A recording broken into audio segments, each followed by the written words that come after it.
मैं 17 दिन में पहचान गया कि इनके नीचे खाकी रंग का है। क्या मैं मर जाऊं तब आप लोगों को तसल्ली होगा, या मैं यहाँ से चले जाऊंगी? और ऐसे ही सौदे किस्म के लोगों को ठीक करने के लिए हम लोगों ने उत्तर प्रदेश पुलिस में 20% महिला आरक्षी भर्ती करने का निर्णय लिया। अपनी बदजुबानी के लिए मशहूर समाजवादी पार्टी के नेता आजम खान ने एक बार फिर ऐसा बयान दे दिया है जिसने सपाई मुखिया अखिलेश यादव की फजीहत तो कराई ही, साथ ही बसपा सुप्रीमो मायावती भी लपेटे में आ गई हैं, क्योंकि इस चुनाव में सपा और बसपा साथ मिलकर चुनाव लड़ रहे हैं और दोनों ने मिलकर रामपुर लोकसभा सीट से आजम खान को उम्मीदवार बनाया है। दरअसल रामपुर से बीजेपी के टिकट पर मैदान में उतरी जयप्रदा से चिढ़े आजम खान ने रविवार को अखिलेश यादव की मौजूदगी में बेहद शर्मनाक बयान दे दिया। जयप्रदा पर निशाना साधते साधते मर्यादा लांघ गए आजम खान ने उनके अंडरवेयर का रंग तक बताने की कोशिश की। मैं 17 दिन में पहचान गया कि इनके नीचे खाकी रंग का है। मैं 17 दिन में पहचान गया। आपको पहचानने में 17 बरस लगे। 17 बरस मैं 17 दिन में पहचान गया। जब इस शर्मनाक बयान पर सपा के वरिष्ठ नेता आजम खान की फजीहत होने लगी तो तुरंत बयान पर सफाई देने में भी जुट गए। आजम ने कहा कि मैं रामपुर से 9 बार विधायक और 1 बार मंत्री रहा हूं, मुझे पता है क्या कहना है। अगर कोई ये साबित कर दे कि मैंने किसी का नाम लिया और किसी का नाम लेकर अपमान किया तो मैं चुनाव से हाथ पीछे कर लूंगा। अब आजम खान भले ही सफाई देते फिर रहे हो, लेकिन जो फजीहत सपा बसपा और खुद आजम खान की होनी थी वो तो हो ही गई। उनके बयान का संज्ञान लेते हुए महिला आयोग ने नोटिस भी थमा दिया है। तो वहीं बीजेपी उम्मीदवार जयप्रदा ने आजम के चुनाव लड़ने पर रोक लगाने की मांग की है। उन्होंने कहा है कि अगर ऐसे लोग जीतते हैं तो लोकतंत्र का क्या होगा, समाज में महिलाओं के लिए कोई जगह नहीं होगी। एक महिला को हम लोग इसको रिपीट भी नहीं कर सकते, इसको वापस हम ये टिप्पणी किया करके हम मुंह से बोल भी नहीं सकते हैं। उस तरह की ज़बान इन्होंने इस्तेमाल किया है इस बार, तो मतलब हद पार कर दिया। अब मेरा क्षमता ख़त्म। अब मेरे लिए वो कभी भी भाई नहीं है, कुछ भी नहीं है। वो हमारे लिए इतना दुश्मनी बना दिया। पता नहीं मैंने उनके लिए क्या किया। मैंने ऐसे कौन सी बात कर दिया कि वो इस तरह की टिप्पणी कर रहा है, लेकिन उसके ऊपर FIR भी हुआ है। तो इसका मतलब ये है कि ये जनता तक पहुंचा है और इसको छोड़ेंगे नहीं लोग। और मैं चाहती हूं कि इसका चुनाव तो मतलब इसका चुनाव नहीं होना चाहिए, इसको चुनाव से इसको रद्द करना चाहिए, क्योंकि ये आदमी ऐसा है कि ये अगर चुनाव जीत गया तो लोकतंत्र क्या होगा। महिलाओं के समाज में महिलाओं के स्थान भी नहीं मिलेगा, महिलाओं की रक्षा नहीं है, तो हम जाएंगे कहाँ? क्या मैं मर जाऊं तब आप लोगों को तसल्ली होगा, या मैं यहाँ से चले जाऊंगी? आप लोग सोच रहे हो कि मैं रामपुर छोड़ूंगी? अभी मैं डर के, मैं इसके टिप्पणी को मैं डर के मैं यहाँ से चली जाऊंगी? नहीं जाऊंगी। अब मैं डट के रहूंगी, चुनाव लड़ूंगी। समाजवादी पार्टी की सोच और उनके संस्कारों को भी प्रदर्शित करता है। समाजवादी पार्टी के अध्यक्ष की इस पर चुप्पी और उनके गठबंधन के नेता महिला होते हुए भी सुश्री मायावती जी की भी चुप्पी ये आश्चर्यचकित करने वाली है और बहुत दुखद भी है।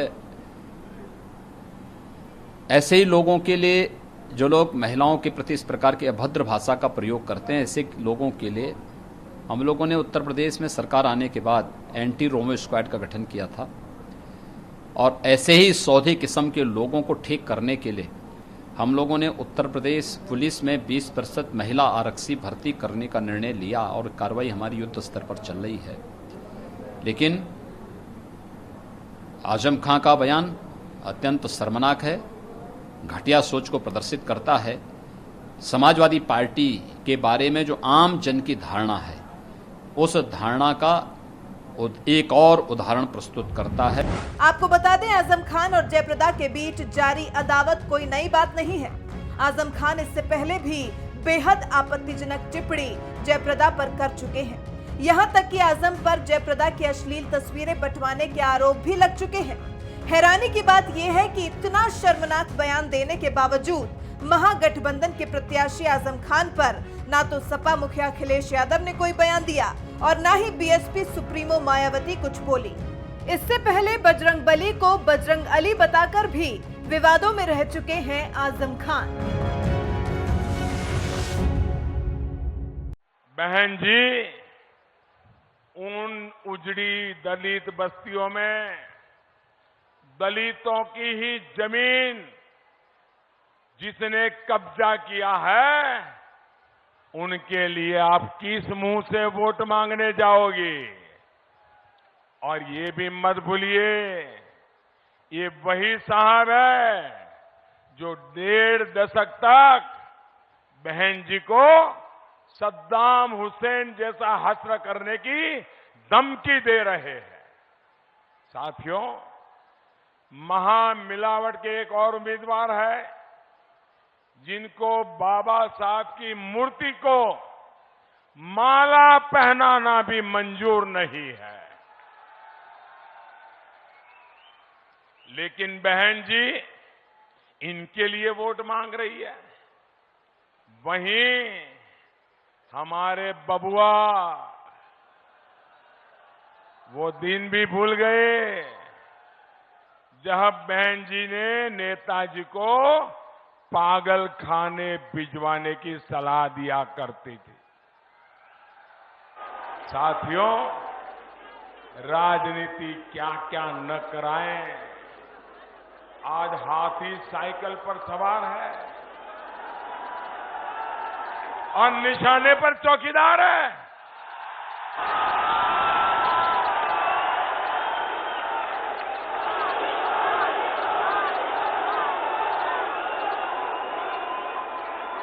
साथियों, असल में संकट अस्तित्व का था।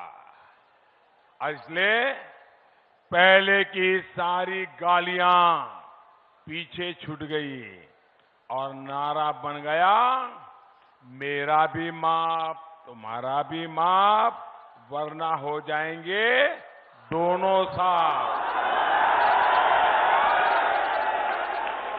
साथियों, दुनिया में उसी की बात सुनी जाती है जिसमें दम होता है। जो सिर्फ रोता रहता है उसकी कोई नहीं सुनता।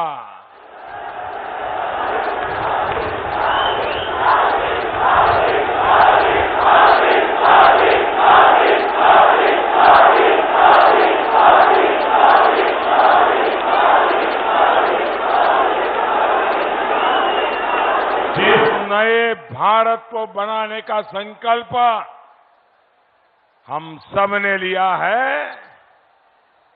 वो भारत दमदार भी होगा और असरदार भी होगा।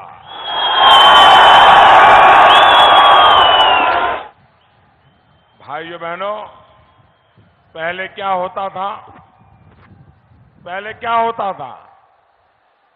पाकिस्तानी से आतंकी आते थे, हमारे यहां धमाके करके जाते थे और कांग्रेस की सरकार दुनिया में रोती थी, हमें मारा, हमें मारा, हमें मारा। यही करते थे ना, रोना रोते थे ना। लेकिन आज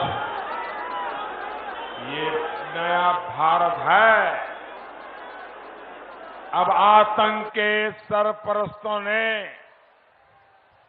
जब उरी में गलती की तो देश के वीर जवानों ने सर्जिकल स्ट्राइक करके दिन में भी तारे दिखा दिए थे।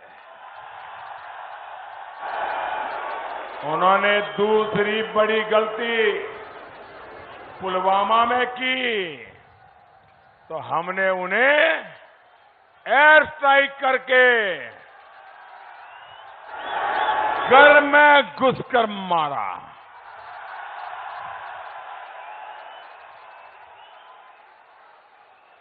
और अब ये उधर वालों को भी समझ आ गया है कि अगर तीसरी गलती करने की गलती की तो लेने के देने पड़ जाएंगे।